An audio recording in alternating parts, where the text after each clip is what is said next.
center, it is impossible to mine from there. Right now, Hwasin, really lacking resources, needs to get that base up and running and defended. And he's gonna, I see these two dropships in that vessel. I can see this being kind of his hope to get back into this game, what he can do with those. We can see the vessels now. You know, I mean, never count the Terran out as long as he's got that many science vessels. If he can protect those, I mean, I've seen Zerg players die just to the wrath of the science vessels alone. Meanwhile, he has the base up and running. He's successfully pushed Jaedong back to his half of the map. So Hwasin doing what needs to be done right away here, and Colosseum is map he wants to play on right now. He needs to win this game in order to go up 2-0. If he could go up 2-0, that would be a huge, huge lead, especially against a player of the caliber of Jaedong. This is to go up 2-0 would give him a huge advantage there. New expansion going up there for the Zerg. Up on the top, Jaedong definitely aware of everything at once. He's trying to expand, trying to keep the pressure on. Lone Zergling, that's a good strategy for people. Just leave some Zerglings around the map, know what's happening. You don't want to see, like, take a look at that army. You don't want to have that lost on the map somewhere in the fog of war. Stimpak coming around, and there's going to be a battle here somewhere. The Terran are trapped behind that wall. Plague going down, Dark Swarm going down, Plague all over the vessels. This is very good. We have a massive amount of Zerglings. Meanwhile, here comes a drop. That drop might be very, very important. A lot of Scourge going down, and they all take out one vessel. So I guess it was effective, but not at all what Jaedong wanted. You'll notice about 6 Scourge taking out a vessel. Meanwhile, a double drop on 2 expansions as his army is getting diced up and plagued again and again. You'll see the Metarine there is laying waste to those 2 expansions, but his army is being pushed back further and further. He needs to stay alive to really reap the benefits of this attack, and I'm not sure he's going to. We have 1 destroyed base, 2 destroyed bases, or will he be able to save this one? He's got 4 lurkers. That should be able to do it, and a whap.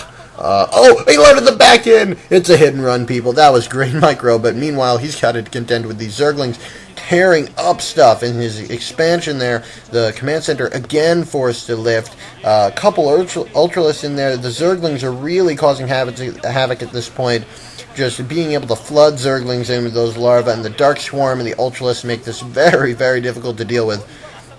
Meanwhile, we have Zerglings still in the mineral line doing a lot of damage to those SCVs. SCVs fight to defend themselves and eventually manage to take them out, but he's lost a lot of SCVs. I don't really see how Hwasin can come back at this point.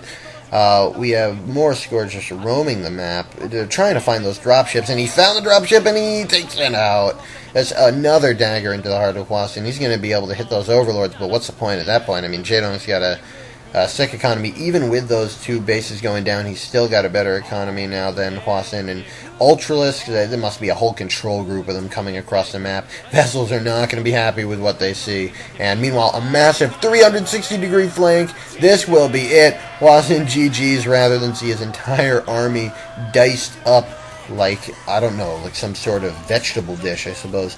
So Colosseum, the second set goes to Jaedong in very convincing fashion. That was a powerhouse performance. Hwasin really unable to get much done, even when he had the upper hand, I think, trying to attack that base, which would have been really important earlier on. He just wasn't able to do it. Dark Swarm laid down, and Terran cannot attack through the Dark Swarm with any degree of effectiveness, so he really used that hive tech to his advantage and tore up the Marine meta. Good use of Plague as well, plaguing the armies, and of course in the end there, the Ultralisks, Zerglings, and Defilers together, just an unbeatable combination. So, thank you very much for listening. This is Mr. Winkles, and I will leave it here then. Enjoy the rest of your evening, and maybe I'll be back with the 3rd set.